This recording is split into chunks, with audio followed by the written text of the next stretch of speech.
옆에 분에게 인사합시다. 만나서 반갑습니다. 주의 사랑으로 사랑합니다. 어느 정신요양병원에서 있었던 일입니다.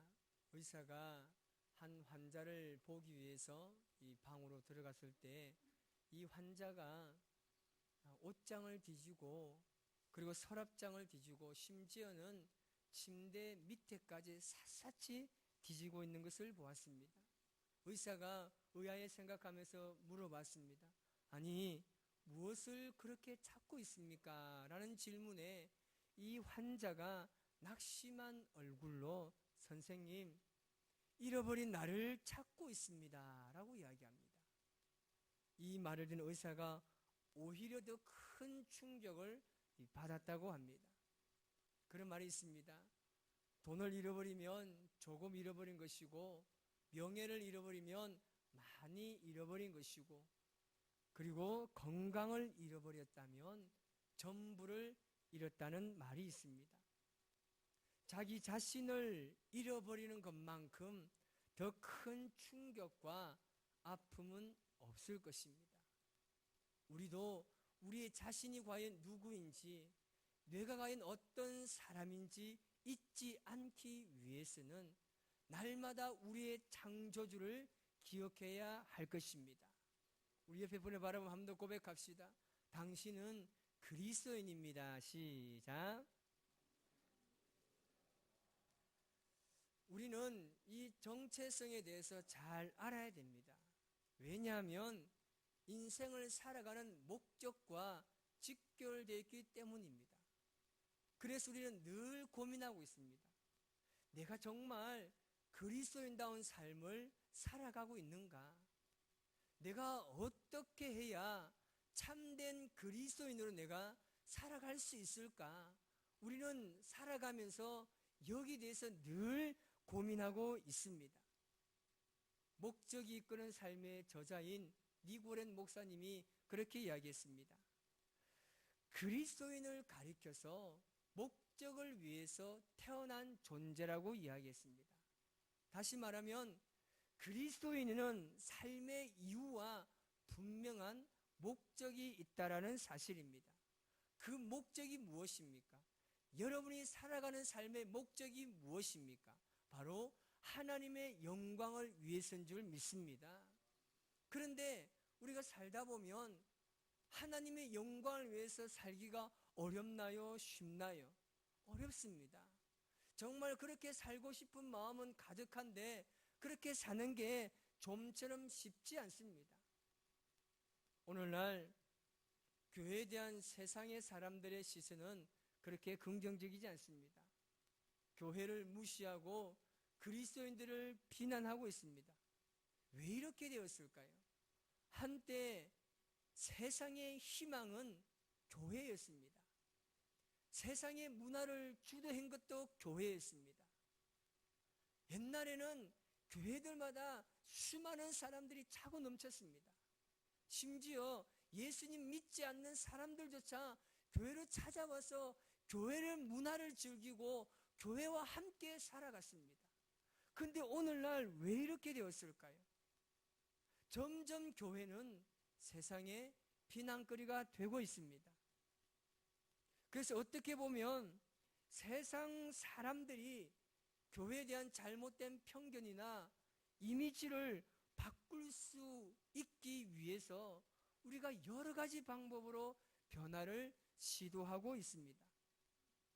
가만히 생각해 보면 교회의 이미지는 언론에 다뤄지고 있는 몇몇 사건들에 의해서 좌지우지 되는 것도 있지만 그런 사건들 안에 빠지지 않는 것이 뭐냐면 바로 그리스도인들의 삶이라는 사실입니다. 그래서 우리 그리스도인들은 예수님을 믿지 않는 사람들이 절대 다수인 이 세상에서 어떻게 살아가느냐는 것은 매우 중요한 과제인 것입니다.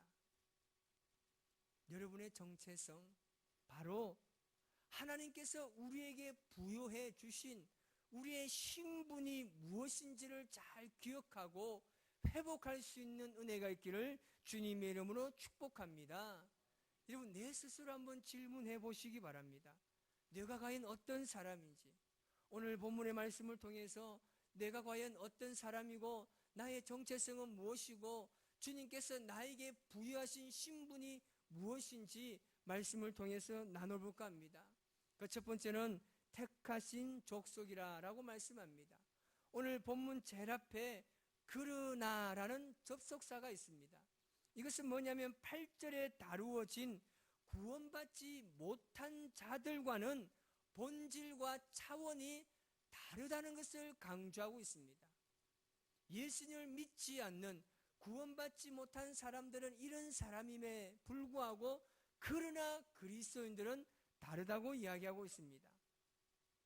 예수님을 믿는 자들은 신분이 다릅니다. 저주 아래 있는 사람들과는 근본과 차원이 다릅니다. 우리가 하나님의 자녀가 되었다는, 우리가 하나님의 그 택하신 족속이 되었다는 것은 하나님의 전적인 은혜입니다. 내가 자격이 있어서도 아닙니다. 내가 어떤 노력을 했어서도 아닙니다. 그래서 요한복음 15장 16절에 그렇게 말씀하고 있습니다. 우리 같이 한번 읽어볼까요? 시작. 너희가 나를 택한 것이 아니요 내가 너를 택하여 세웠나니. 아멘. 나는 부족한 것이 너무나 많습니다. 나는 너무나 연약하고 나는 흠도 너무나 많습니다. 실수투성인 나 자신에도 불구하고 하나님께서는 그 모든 것을 아시고 나를 택해 주셨다는 사실입니다. 그래서 우리의 공로는 전혀 없습니다. 그래서 여러분, 택함을 받았다는 이 사실 앞에 우리는 너무나 감사하고 너무나 감격적인 일입니다. 이처럼 감격스러운 일은 없습니다. 이사야 43장 20절에는 이렇게 말씀하고 있습니다. 같이 한번 읽어보겠습니다. 장차 들짐승 곧 승냥이와 타조도 나를 존경할 것은 내가 광야의 물을 사막의 강들을 내어 내 백성 내가 선택한 자에게 마시게 할 것임이라. 아멘. 하나님의 선택된 백성들은 여러분 자부심을 가져야 됩니다. 내가 오늘날 교회를 다닌다고 했을 때 사람들의 이미지가 바라보는 시선은 어떠냐요? 코로나19를 통하여서 시선이 더 좋지 않습니다. 그런데 하나님께서는 그럼에도 불구하고 우리를 택해 주셨다는 말입니다. 여기에 대해서 우리는 자부심을 가져야 합니다. 내가 예수님을 믿고 내가 구원받은 자녀가 되었다는 이 사실 앞에 우리는 자부심을 가지고 우리가 주님의 이름으로 살아가시기를 바랍니다. 두 번째로 뭐라고 말씀하냐면 왕같은 제사장이라고 이야기합니다.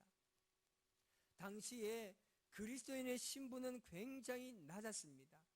3분의 2가 노예였다고 보고하고 있습니다. 그런데 그들에게 지금 베드로가 뭐라고 말씀하고 있습니까? 그들에게 지금 베드로가 그렇게 이야기합니다. 여러분은 왕같은 제사장입니다 라고 이야기합니다. 여러분, 힌두교가 가장 번창한 나라가 인도입니다. 여러분 잘 알다시피 인도는 카스트 제도가 있습니다. 그래서 인도에서는요 종교에 따라서 신분이 달라집니다. 브라만이 가장 높은 지위를 가지고 있고 불거처 층민들은 늘 그들은 먹는 것도 다 지정되어 있을 만큼 거기에는 신분에 따라서 모든 대우가 달라집니다. 인도에는 가장 낮은 일을 하는 사람이 바로 이 화장실을 청소하는 사람들이라고 합니다. 누굴까요? 자신의 신분을 숨기고 살 수밖에 없는 그리스도인들이라고 합니다. 베드로가 그들에게 이야기합니다. 여러분들은 왕같은 제사장입니다 라고 이야기합니다.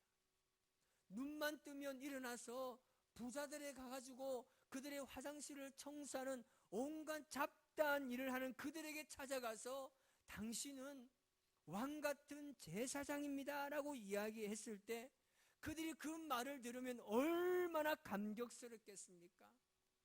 그들은 가장 낮은 자의 신분으로 정말 먹을 것도 제대로 먹지 못하고 사는 그들에게 왕같은 제사장입니다라고 이야기했을 때 그들이 얼마나 흥분되겠습니까? 얼마나 감격스럽겠습니까? 그래서 그들은 그 일을 하면서도 그들은 스스로 이야기합니다. 아, 내가 왕같은 제사장이구나. 내가 그런 사람이구나. 서로 이야기하면서 더 힘을 얻는 것입니다. 당시 로마의 황제들과 이 왕족들은 막강한 권력을 가지고 있었습니다.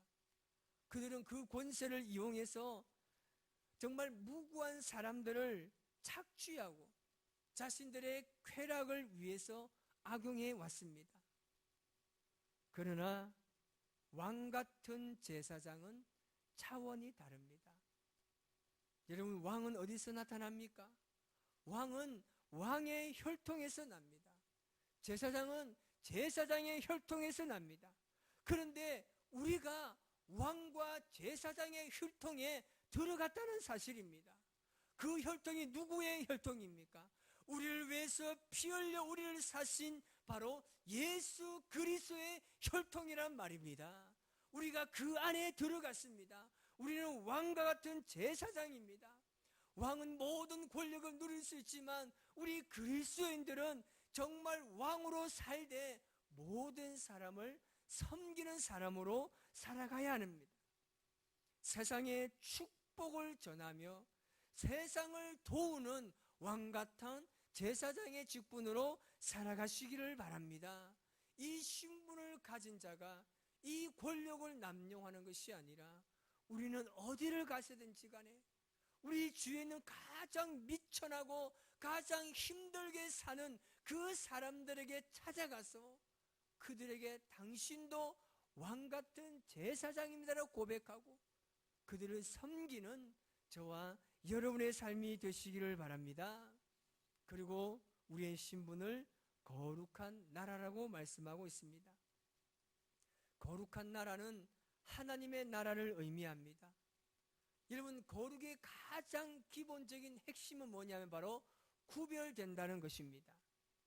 하나님의 말씀을 듣고 그 언약을 지키는 모든 민족은 차별 없이 하나님의 백성으로 삼겠다라는 것입니다.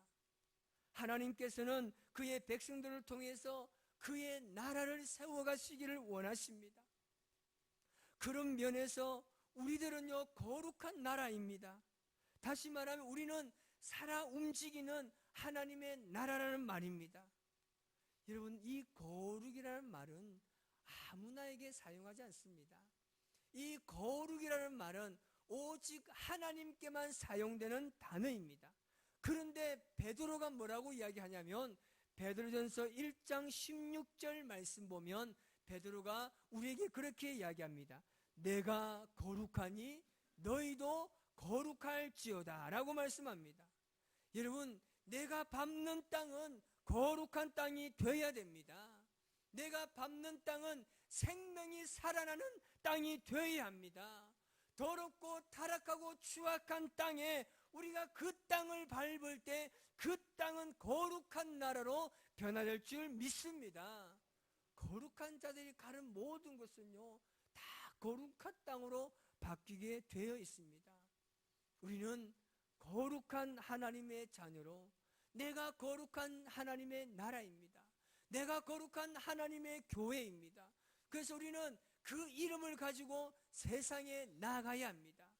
그래서 내가 거하고 있는 곳에는 어둠이 물러가고 죄악이 떠나가고 슬픔이 사라지고 우울증도 사라지고 아멘, 모든 것이 사라지고 하나님의 거룩한 것이 회복될 줄 믿습니다. 그리고 마지막으로 뭐라고 말씀하냐면 그의 소유된 백성이라고 말씀하고 있습니다. 소유되었다는 의미는 특별한 대가를 지불하고 획득했다는 뜻입니다. 예수 그리스도의 희생으로 사셔서 우리를 하나님의 자녀되게 하셨다는 겁니다. 전에는 우리가 세상의 소유가 되었지만 이제 우리는 하나님의 나라의 소유가 되었습니다.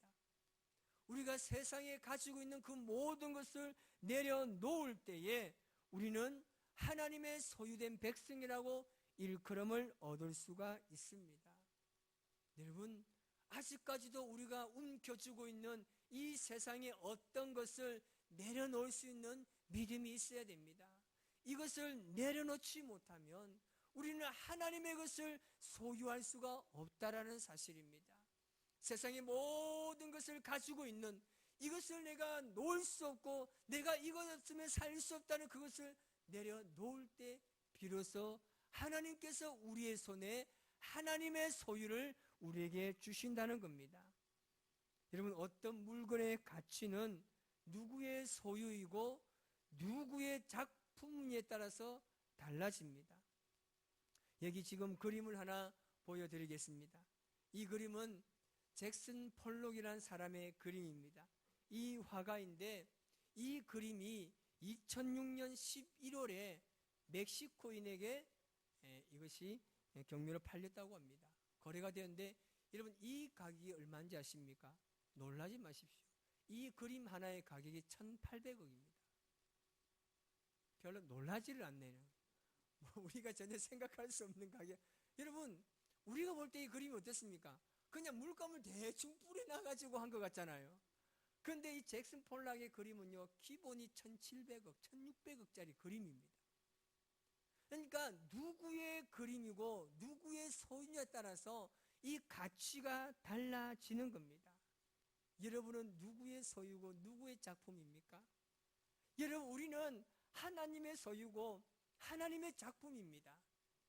그래서 우리는 세상의 그 어떤 가치보다 높은 평가를 받을 수가 있습니다. 그런데 지금 우리는 어떻습니까? 아이고, 내가 저 그림 하나 봐도 못하나? 아이고, 내가 저거 봐도 못하나? 이런 생각할 때 우리 얼마나 많습니까? 여러분, 하나님의 작품이라는, 하나님의 소유된 이 거룩한 작품이라는, 하나님의 소유된 자녀라는 이 사실만으로 여러분 감사하시기 바랍니다. 여러분, 하나님께서 과연 1,800억보다 여러분의 가치를 더 평가 못하겠습니까? 아닙니다. 여러분 생명은 그렇지 않습니다. 하나님께서는 뭐라고 말씀하셨습니까? 우리의 생명을요, 천하보다 귀하다고 하셨습니다.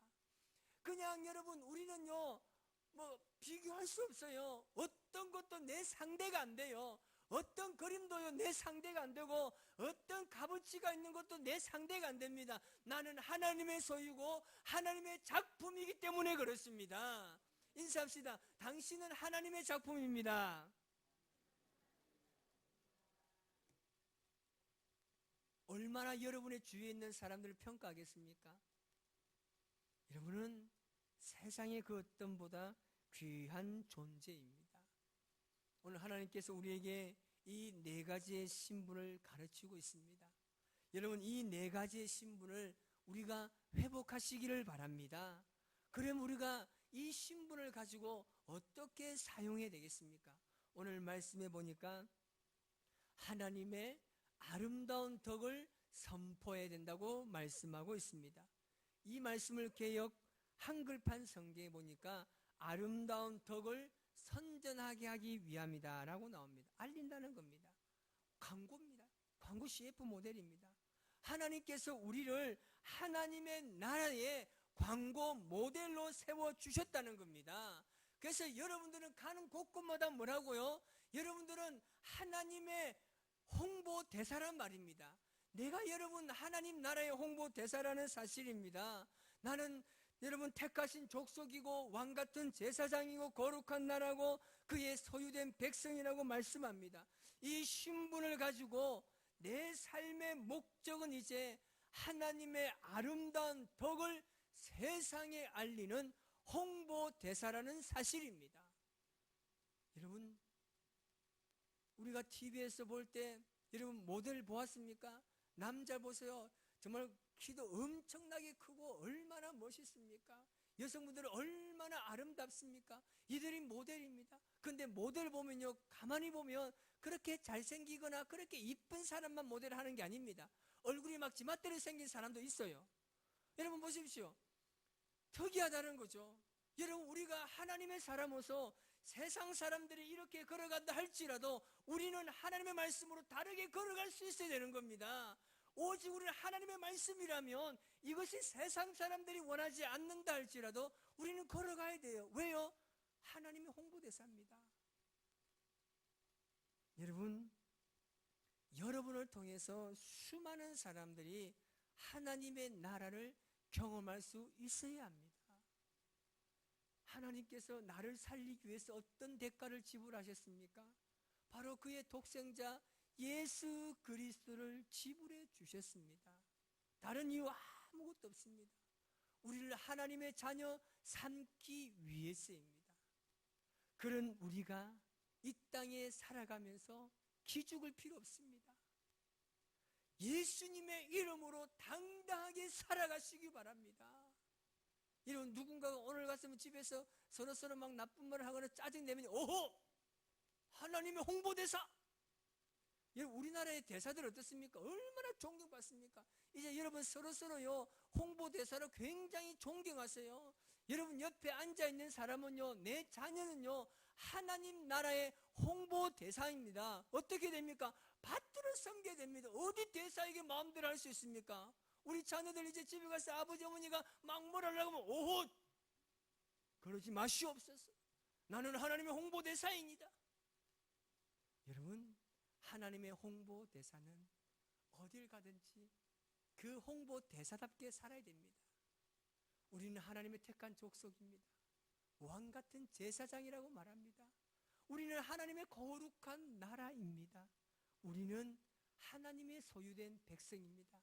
오늘 이 말씀을 꼭 기억하시고 오늘 함께 찬양하실 때에 우리가 정말 하나님의 거룩한 백성다운 삶을 살아가고 서로 축복하며 이번 한 주간도 주님의 이름으로 승리하시기를 바랍니다. 우리 시간 찬양 한번 고백하며 나아갑시다. 우리 옆에 분을 바라보면서 우리 한번 고백하며 찬양합시다. 때로는 너희 앞에 찬양하겠습니다. 우리 시간에